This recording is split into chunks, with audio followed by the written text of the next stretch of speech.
I observed a long time ago that when we were talking about the Law of the Sea Treaty that and this is not a partisan statement because that particular treaty, President Bush was the one pushing it hardest at the last. And I remember so well someone coming in and from the Bush administration, and I asked a simple question: if they're going to give up jurisdiction over 70% of the surface, does that include the air above the surface? And they didn't have an answer for it. And I think that we get into these treaties, and everyone's for them. In the case of the Law of the Sea Treaty, that passed the Foreign Relations Committee 17-4. If it hadn't been for the fact that we just demanded to have hearings in this committee as well as the Environment and Public Works Committee, that thing probably would have sailed through. And of course, as you know, it hasn't yet. Now, even when Thursday's behind us, we will have had some, I can't remember the exact number of the hearings, but some 30 witnesses. Of the 30 witnesses, the only two that have been opposed to this treaty are Dr. Payne and Dr. Foster, who are here at this one. So it's kind of 28-2, and I think that's a little bit uneven. But nonetheless, I did make a request that you have some of the distinguished witnesses that were opposed to the treaty here, and I appreciate the fact that you did. Now, Dr. Payne, let me ask you a question. I'm looking at this kind of simplistically. Russia is already down below the number of launchers that would be required under this treaty, as well as the warheads. Now, there was an article in the Washington Times, and I'll just read one paragraph out of it. They're talking about Yuri Savenko, the first deputy chairman of the Duma Defense Committee. He said, whether the Americans want it or not, they, after adopting the New START Treaty, will give us a breathing space that we can use to reform and modernize the country's nuclear missile potential. So goes on to say, so if the Russian nuclear arsenal is getting smaller anyway, but its leaders believe locking us into a reduction gives them time to improve it, why would the White House make the New START centerpiece of the arms control strategy? In other words, what we're requiring them to do, they're already doing. And that really is kind of unilaterally what we would have to do. Am I missing something here? No, Senator Inhofe, I think you've put your finger on an important point, and that is one of the ironies of the New START Treaty is it appears not to require real reductions on the part of the Russians, or I should say reductions that they aren't already making. And at the same time, it would not prohibit a renewal of Russian capabilities well beyond the ceilings, as I said in my opening remarks, because there are a number of loopholes in the treaty that would allow either party to go well beyond the numbers that are present in the limitations in the ceilings. In other words, 1,550 warheads, for example. Very easy to go well beyond that ceiling if the Russian Federation has the financial and the production wherewithal to do that. So in short, the irony of the treaty is it doesn't require real Russian reductions in the near term, and in the far term, it's not going to prohibit Russian renewal of its strategic capabilities if Russia decides to do that.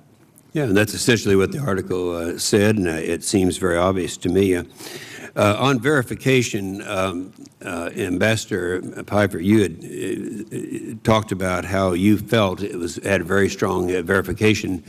On the other hand, Dr. Foster, your first statement that you made was that you questioned the verification capabilities. Now, when I look at it just numerically, the New START has only, tell me if I'm wrong on this, 18 inspections a year, or that would be 180 over a 10-year period, but during the START 1, we conducted on the order of 600 inspections during the 15 years of START 1.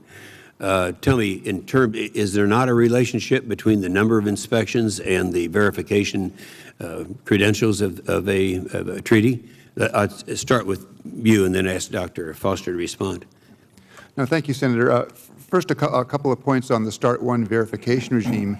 The 600 inspections, of course, included baseline inspections that were allowed when you went in and you took a look at each site to establish your initial database, which, since we've had 15 years of inspections continuing under START 1, are not needed in the new treaty. In terms of numbers of inspection, on an annual basis, START 1 allowed the sides to conduct 28 inspections per year, whereas New START allows 18 per year. There are 2 points, though, I think that you need to factor in when considering that. First of all, in the case of START 1, where you had 28 inspections a year, that was conducted against 70 sites.